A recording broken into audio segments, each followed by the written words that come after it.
I always say you're better doing things 80% right in the long term than 100% right for a week. And that's actually like my biggest piece of advice, my biggest fitness tip. How are you? Welcome to this week's Mentor Moment with me, Gary Fox. Every single successful founder I meet has got a great mentor. And it just so happens every single week I give you access to the very best. This week it's Mr. Rob Lipsett. It's hard to describe Rob. He's a fitness influencer, he's a social media star, he's a business owner, and he's one of the best content creators on the internet. Here is my chat with Rob. I always say you're better doing things 80% right in the long term than 100% right for a week. And that's actually like my biggest piece of advice, my biggest fitness tip. And there's another one as well, okay? So let's say I'm working with a client, and this goes for anyone, and that, let's say you're on week 3, week 4, and you're making good progress, and you're following a sustainable plan. They go, all right, what changes are we making this week? You know, we gotta up my car. Like, people are like sadistic. They're like, I want to up my cardio, drop my carbs, up my training volume. And I'm like, if it ain't broke, don't fix it. Yeah. Because if you start making all these changes early on in the program, you're going to run out of tools in the toolbox later on in the program. It's human nature, gonna, right? Run out of cards to play. We need the to be stimulated. We need the internal monkey to go, something new. Yeah. Look over here. Exactly. Something new and shiny. So we kind of have to, I always talk about tricking myself. I should trick myself. Because I'm like, okay, because you get into kind of a lull very quickly. You have the initial burst of enthusiasm. And like that, I think you follow Nick Bear as well. Yeah. Be consistently good, not occasionally great. Love that. I always think about progress over perfection. Did you turn up today? Yeah. Did you make progress today? It doesn't have to be perfect. Just make progress every day. Stop trying to figure it all out. I wrote this in, ironically, my journal about 3 weeks ago. I was like, stop trying to figure it all out. Just figure out today. Yeah. Because I was like thinking, big picture. Okay, where am I going to be in 3 years, 5 years, 10 years? I was getting obsessed by it. I was getting obsessed by having it all figured out. And it was only when I was like, just focus on today. So my biggest piece of advice, and what's done the most for me, okay, if someone says, how did you, get to where you want to be? And I say, just do something every day that'll bring you closer to your goal. And that sounds really simple, so let me go in on a little bit more, okay? It just has to be something. Anything. So it doesn't have to be sign a huge contract daily, or grow a YouTube channel with 1,000 subscribers every day. Something like, even something as small as go for a walk, hit a workout, or cook a healthy meal. Just something, or like just journal for 30 minutes. Just if you do something every single day that is going to positively bring you closer to that goal, then you're going in the right direction. Because there's a lot of days where some people do like virtually nothing, So don't go backwards. Yeah, or go backwards. That's exactly the danger, right? The Yeah. danger is you've 5, 6, 7 days, good stuff. Yeah, I'm hitting my macros, Rob. Yeah. Just using fitness as an example. I think fitness and business overlap. Oh man, it's perfectly. Telling you. I think they're the exact same. That consistency, that dedication, tracking your output, showing up every day. The two of them are so linked. I think that's why a lot of athletes make good entrepreneurs eventually. 100%. Discipline. They're used to the structure. They're used to just putting in the work. Yeah. That's the difference. They know they have to train every day because on Saturday they have a game or they have a fight or whatever. Like, I'm a big MMA fan, and you look at that, there's no shortcuts there. There literally is. That is hours spent on the mats in the ring.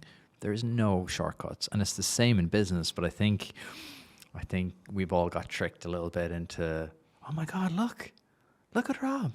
Oh my God, look at that person there. Oh my God. Yeah, but 10 years graft. Oh man, I'm coming up to like 11 or something.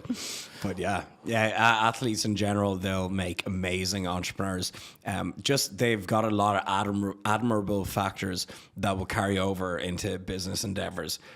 Discipline, not being lazy, sticking to routine, schedule, having grit, knowing what it's like to put in the hard work. There's just so many crossovers there. It's crazy. Talk to me about field kicks, because when we spoke last, it was just launching, and you kind of had mapped out kind of where it was going to be. So 2 years on, what's been happening? Yeah, so that's another good example. Not where I wanted to be. I had to completely scrap the whole thing. Trick of the game, Rob. Yeah. I set that up lovely for you.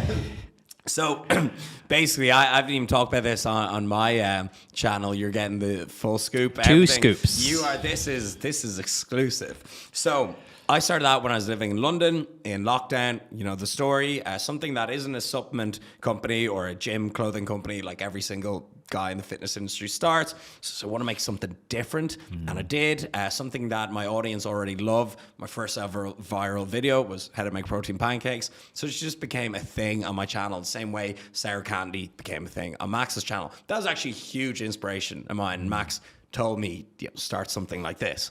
And so I did. And now my mistake that I've learned from is when I was living in London, I said an agency, like an influencer agency, approached me. They said, hey, we help influencers launch products.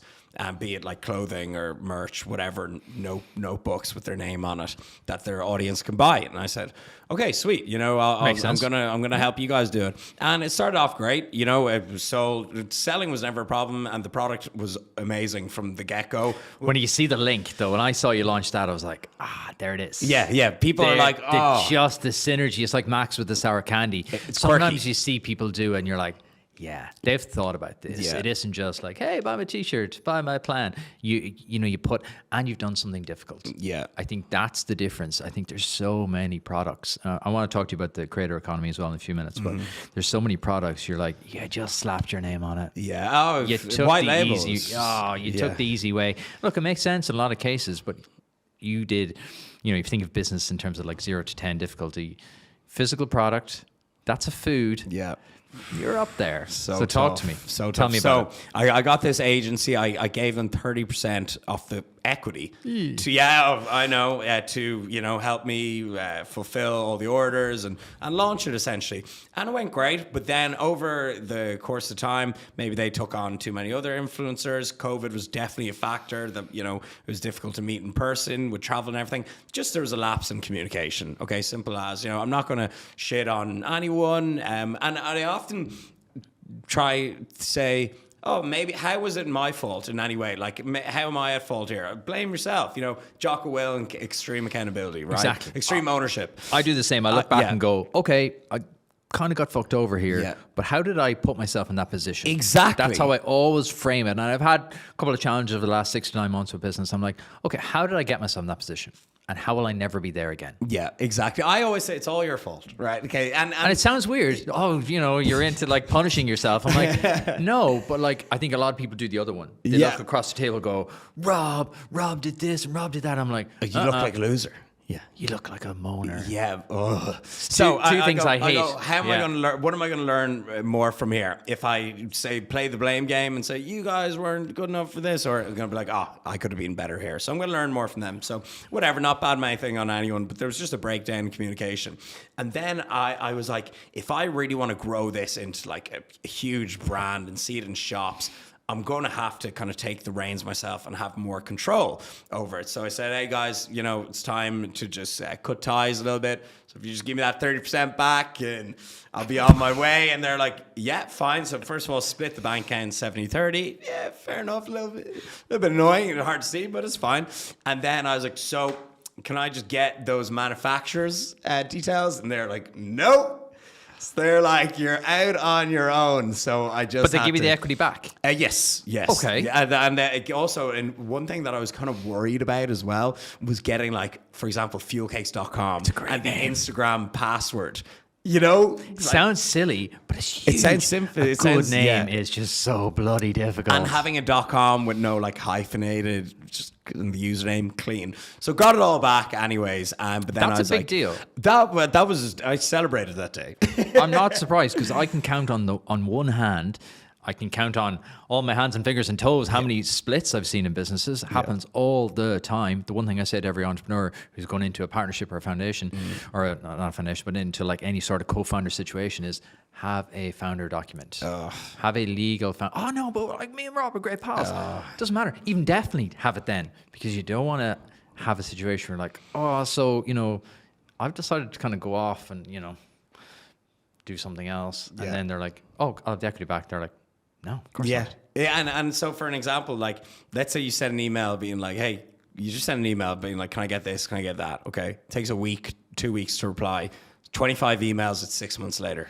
Okay, so that was the whole up really, was just getting everything. But anyways, we got it done. And then I was like, all right, now I need to go find a new manufacturer, develop new flavors, a better formula, because I can't just like relaunch with the same thing. Better packaging, resealable, better logo, better branding, just really just start from scratch. You started from scratch. Just completely from scratch. How did you mentally deal with that? Because I think that's the bit that people would have stopped at. They would kind of went, oh, I'm kind of embarrassed now, or that's a lot of work. Oh, do we really want it? And the heebie-jeebies would have set in. They were kind of like, oh, the self-doubt talk would have started. How did you kind of like plow through that? I actually like the way you said embarrassed there, and I was. I was like, people are like, hey, where's the brand gone? Yeah. Hey, why isn't it on sale? Hey, the website's down. People loving that, and I'm like, oh, you know, it's so easy to just call quits or give up. And then I was like, that's just not me. And over the last couple of years, I've built unwavering confidence where I'm like, I've so much other things going on that I don't even care. If you enjoyed that chat with Rob, I guarantee you'll love the whole conversation. So go back to episode 297 or click the link in the description below.